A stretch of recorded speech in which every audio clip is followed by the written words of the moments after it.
Hello friends, कला शिक्षा का तीसरा यूनिट इस वीडियो में डिस्कस करने वाले हैं जिसका नाम है दृश्य कलाएं।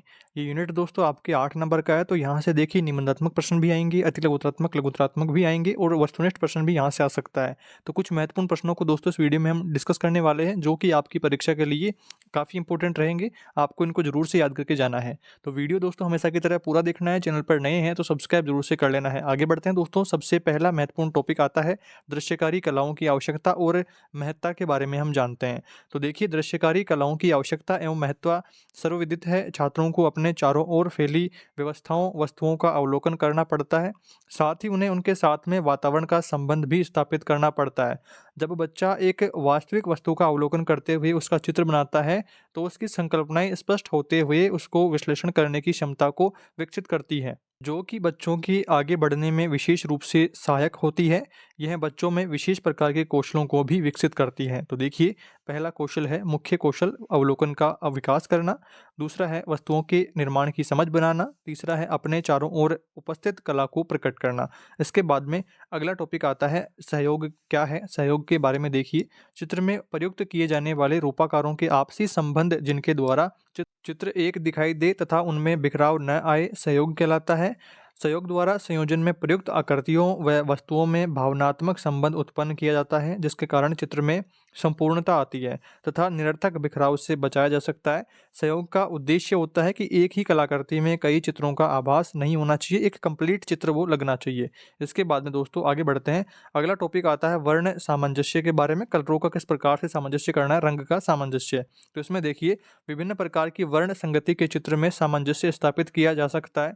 रंगों का विविधतापूर्ण होना आवश्यक है, अन्यथा चित्रों में एक रसता आ जाएगी। परंतु चित्र में उनका प्रयोग करते समय यह भी ध्यान रखना चाहिए कि विविध रंगतों के प्रयोग से कहीं वर्ण सामंजस्य का ह्रास तो नहीं हो रहा है। चित्र में एक समान रंग भार वाली रंगतों को अपनाना चाहिए।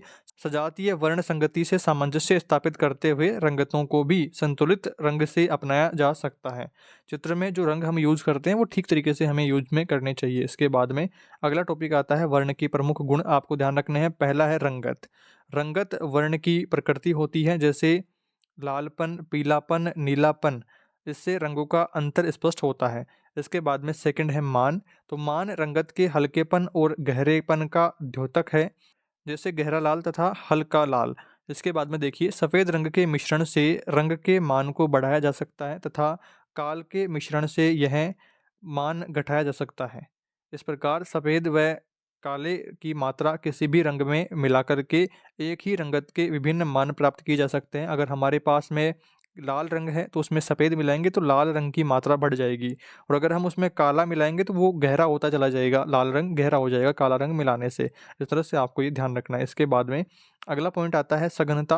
तो इसमें देखिए यह रंग की शुद्धता का परिचायक होता है। जो रंग तीव्र व प्रखर होगा वह उतना ही शुद्ध होगा। जिस रंग में धूमिलता होगी वह कम सघन अथवा अशुद्ध होगा। किसी भी वर्ण में तटस्थ अथवा धूमिल रंग मिला देने से उसकी सघनता को कम किया जा सकता है। इसके बाद में अगला पॉइंट आता है वर्ण के प्रमुख भेद कौन कौन से हैं। तो देखिए पहला भेद है मुख्य वर्ण।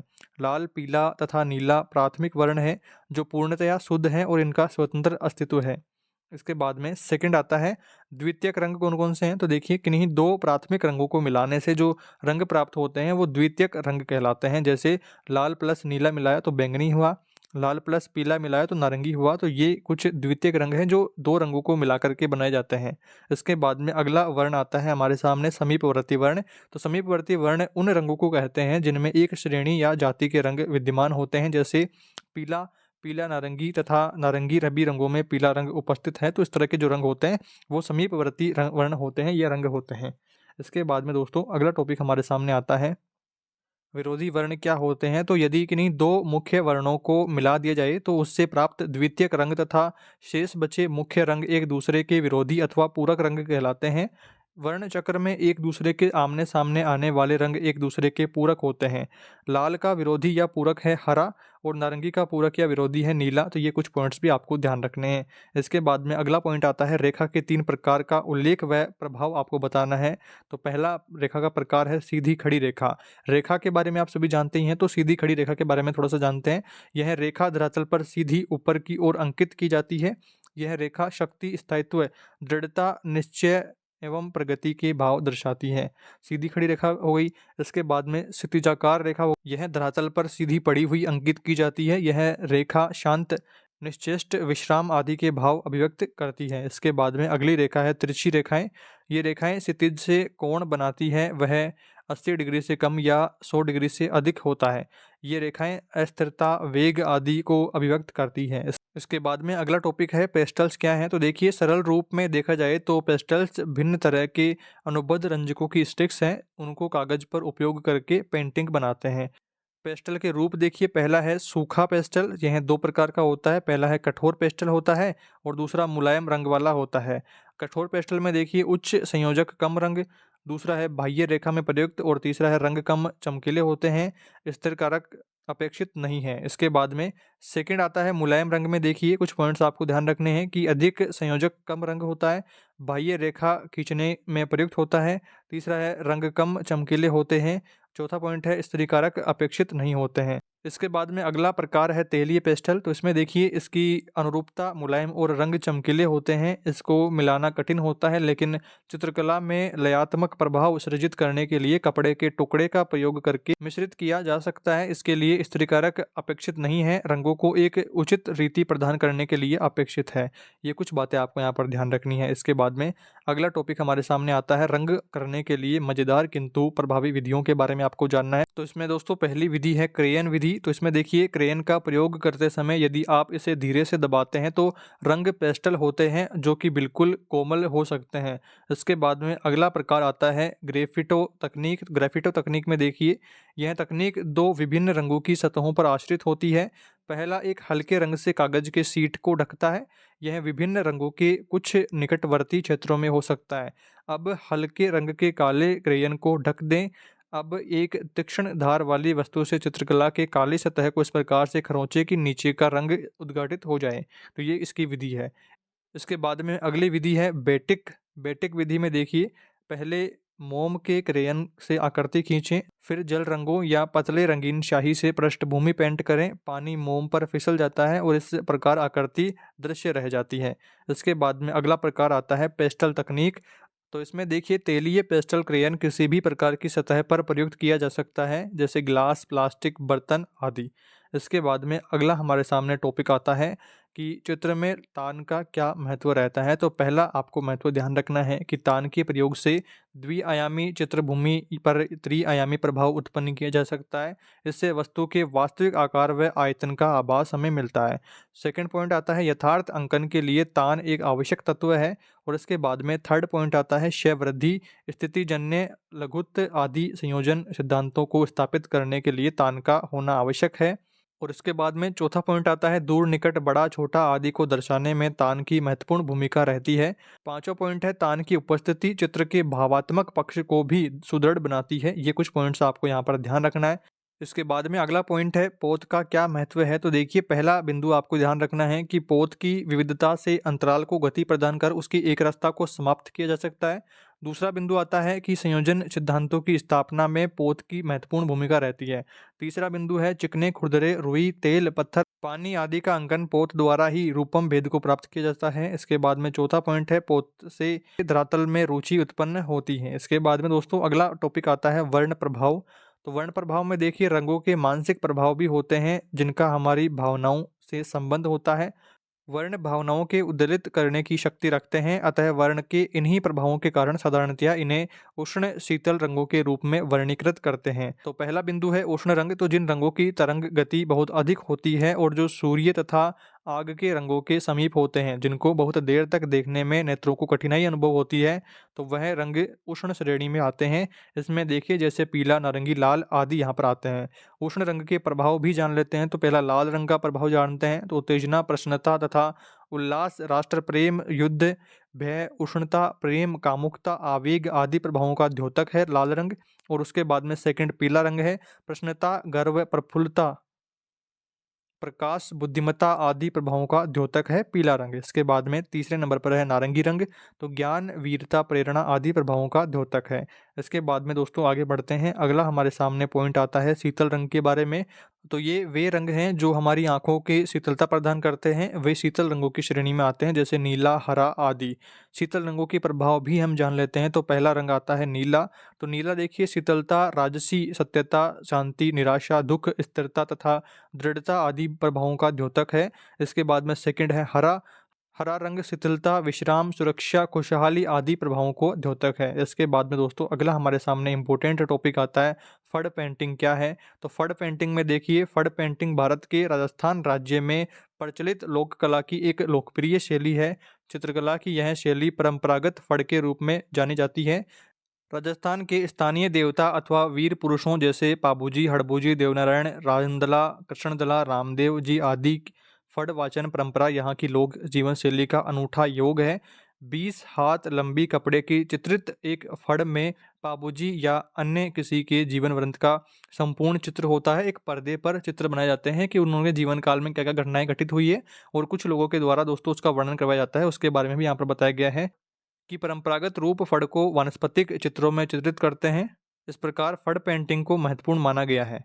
फड़ में दोस्तों बोपो द्वारा वीर पुरुषों और लोक देवताओं के चित्र जो होते हैं, वो उनके जो जीवन काल में घटनाएं घटित हुई होती हैं, तो उनका चित्र चित्रित किया जाता है पूरे एक पर्दे पर, और फिर उनका जो नाच गान करके, उनका वर्णन करके लोग उनका जो प्रचार प्रसार करते हैं। तो इस तरह से आपको फड़ पेंटिंग के बारे में याद रखना है। इसके बाद में आगे बढ़ते हैं, अगला टॉपिक हमारे सामने आता है त्रिआयामी दृश्य कलाएं क्या होती है। तो त्रिआयामी अर्थात 3 आयाम लंबाई, चौड़ाई और गहराई। मूर्ति के त्रिआयाम होने के कारण ही दृश्यक शिल्प को सभी कोणों से देखता है। शिल्प के निर्माण हेतु कलाकार प्राचीन काल से ही अनेक माध्यमों को प्रस्तुत करता आया है, जिसमें मिट्टी, लकड़ी, पत्थर, लोहा, कांसा आदि प्रमुख है। और वर्तमान में कलाकार सृजन के प्रयास के साथ ही नवीन माध्यमों को प्रस्तुत करता आया है। फाइबर, कांच, सीमेंट, कपड़े, रस्सी आदि को सृजन कर रहा है। इसके बाद में अगला टॉपिक आता है राजस्थानी पेच वर्क के बारे में। तो प्राचीन काल में दादी नानी कपड़ों की कतरनों की पोटलियाँ खोलती और अपने हाथों से घर में उपलब्ध चादर, गुदड़ियाँ और नया रूप देने के उद्देश्य से सुई की सहायता से पेच लगाती थी। सुई तथा विविध रंगों के धागों से विभिन्न प्रकार के टाँकों का प्रयोग किया जाता था। आधुनिक युग में इस प्रकार की चीज़ें प्रचलन में नहीं होने के कारण बहुत समस्या का निवारण नहीं हो पाता है। इस कारण पेचवर्क का उपयोग इतना कम हो गया है और इसका अधिक उपयोग भी नहीं होता है। आपने दोस्तों नॉर्मली गाँवों में देखा होगा, गुदड़ियाँ जो पुराने कपड़े होते हैं उनके माध्यम से गुदड़ियाँ बना ली जाती हैं, या फिर और भी जो पुराने कपड़े होते हैं उनका उपयोग किया जाता है। इसके बाद में आगे बढ़ते हैं, अगला टॉपिक हमारे सामने आता है मरण शिल्प का।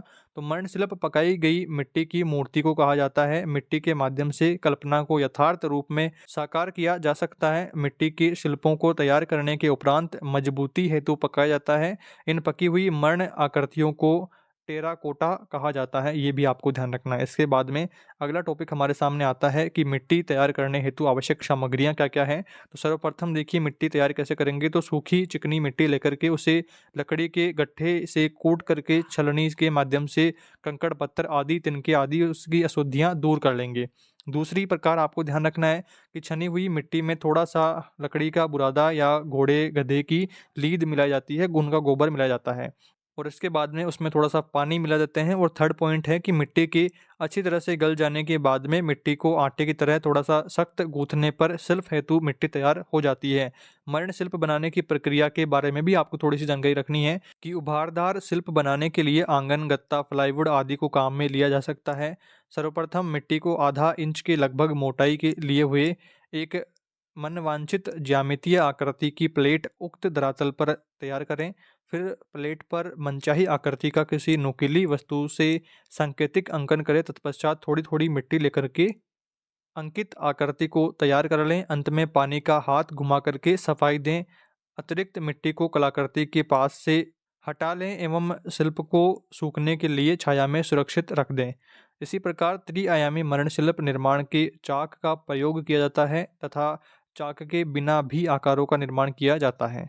ये कुछ बातें आपको ध्यान रखनी है। इसके बाद में अगला टॉपिक आता है पेपर मेसी तैयार करने की विधि। देखिए, पहली बात है सामग्री। सबसे पहले सामग्री की बात करते हैं तो पेपर मेसी बनाने के लिए अनुपयोगी पुराने अखबार, कागज, पुरानी मटकी, गोंद, रुई, चौक, मिट्टी, मुल्तानी मिट्टी, कूटने के लिए इमाम दस्ता या पत्थर। इमाम दस्ता क्या होता है, कमेंट में आपको ज़रूर बताना है। पानी, बाल्टी आदि यहाँ पर सामग्री काम में ली जाती है। काफ़ी सारे स्टूडेंट दोस्तों सिटी एरिया में जो रहते हैं उनको इमाम दस्ता के बारे में नहीं पता होगा, तो इमाम दस्ता के बारे में कमेंट करके आपको ज़रूर बताना है। इसके बाद में सेकंड पॉइंट आता है, सबसे पहले अखबारी कागज़ के छोटे-छोटे टुकड़े कर पुरानी मिट्टी बाल्टी में पानी डाल कर के 5 से 7 दिन तक गलने देना है। और उसके बाद में थर्ड पॉइंट आता है, 5 से 7 दिन बाद में अखबार को निकाल कर के निचोड़ लेना है।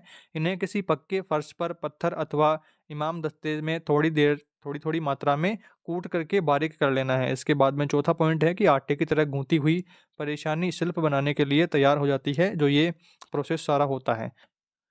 तो इस तरह से दोस्तों हमने कला शिक्षा के तीसरे यूनिट के कुछ महत्वपूर्ण प्रश्नों को इस वीडियो में डिस्कशन कर लिया है। आपको इन सभी टॉपिक्स को एक बार ज़रूर से याद कर लेना है, और साथ ही साथ दोस्तों अगर आपके पास टाइम बचता है तो आप सीरीज़ या बुक से और भी टॉपिक्स इसके पढ़ सकते हैं। पर एटलीस्ट आपको इतना तो पढ़ कर के जाना ही है। आई होप आपके सारे डाउट्स इस वीडियो में क्लियर हुए होंगे। फिर भी इससे संबंधित आपके कोई भी डाउट्स रहते हैं कमेंट बॉक्स में ज़रूर बताना है। चैनल पर नए हैं तो सब्सक्राइब ज़रूर से कर लेना है। और कला शिक्षा के सारे यूनिट देखने के लिए दोस्तों आप प्लेलिस्ट पर जाकर के एक साथ सारे यूनिट वहाँ से देख पाएँगे। इस वीडियो में इतना ही, जल्दी मिलेंगे एक नई वीडियो में, नई अपडेट्स के साथ। Thanks for watching this video.